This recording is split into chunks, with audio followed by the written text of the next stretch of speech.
আগামীকাল শুক্রবার ৩টা থেকে এবং আগামী পরশুদিন শনিবার ৩টা থেকে যারা মনোনয়নপত্র জমা দিয়েছেন, দলীয় ফর্ম যারা জমা দিয়েছেন তাদের সাক্ষাৎকার গ্রহণ করা।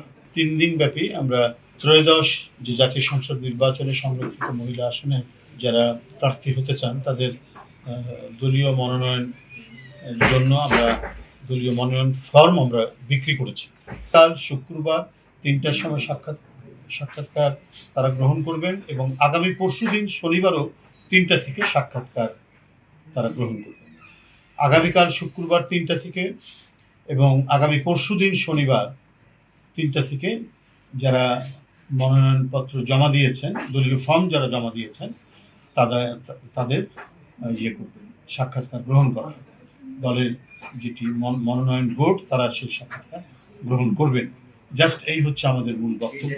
সেটা হবে গুলশান অফিসে, গুলশান কার্যালয়ে প্রধানমন্ত্রী দলের চেয়ারম্যান তার সভাপতিত্বে যে মনোনয়ন বোর্ড অর্থাৎ আমাদের জাতীয় স্থায়ী কমিটির সদস্যবৃন্দ তারা উপস্থিত থাকবেন।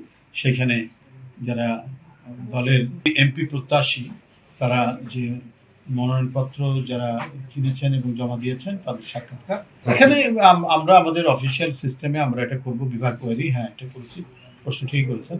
আগামীকাল শুক্রবার রংপুর বিভাগ, রাজশাহী বিভাগ, খুলনা বিভাগ, বরিশাল বিভাগ, ফরিদপুর বিভাগ, এই 5টি বিভাগ আগামীকাল শুক্রবার 3টা থেকে 5টি বিভাগের অন্তর্ভুক্ত জেলাগুলো থেকে যারা ফর্ম যারা জমা দিয়েছেন।